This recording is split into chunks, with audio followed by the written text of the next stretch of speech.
Dan Illman, Mike Beer, taking a closer look at Kentucky Derby contender Grand Mo the First. He's very consistent. He's a hard trier. He's a likable horse that's never been off the board from 6 lifetime starts. He just seems like on paper he's in a little bit tough in the Kentucky Derby. He ran very well in the Tampa Bay Derby, the race we're going to show you right now. This was his start 2 starts back, and it was his first race around 2 turns on dirt.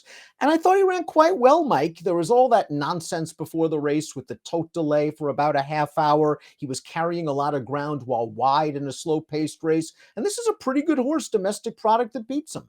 Yeah, he's just going to get out kicked by that horse. You saw there in mid-stretch, their domestic product sort of pushed him aside there to make sure he got clear, and Grand Mo the First really couldn't do anything about that. But I like the point you made when you were sort of introducing this horse, Dan. He's a real hard trier. I think you got to like that about him.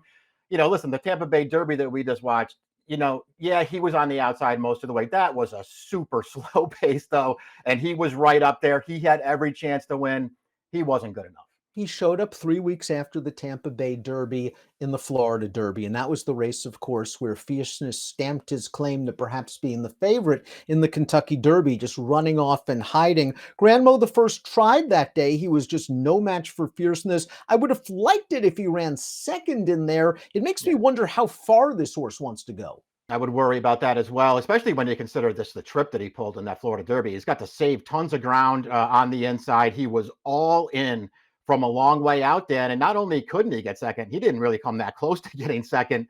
And he ultimately just prevailed in a very long duel for third, but he was far behind at the end. Both of his wins have come in very short sprints, and interestingly enough, both of his wins have come on the Tapeta surface at Gulfstream, a 5 furlong race and a 5.5 furlong race. But he's very tactical. He can work out his own trip.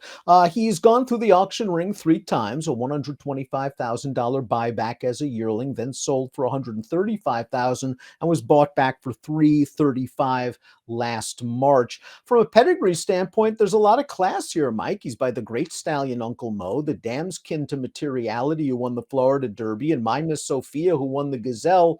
It's just that this horse seems to have so many obstacles in his path. He has to improve from a Beyer speed figure standpoint. He has to prove himself at the distance, and he has to all of a sudden find 15 lengths on Fierceness. Yeah, I mean, we've seen it on the track already with this horse. And again, he's like everybody else. He's still really lightly raced.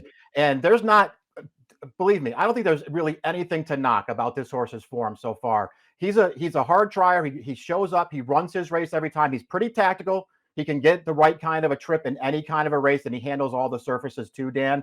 But he's a big long shot in the Kentucky Derby because as of now, he's not close to good enough to win. Grand Mo the First comes into the race off an 87 Beyer top. That was in his third-place effort in the Florida Derby. He is a likable, hard-trying horse that just needs to find a few more points on the Beyer scale.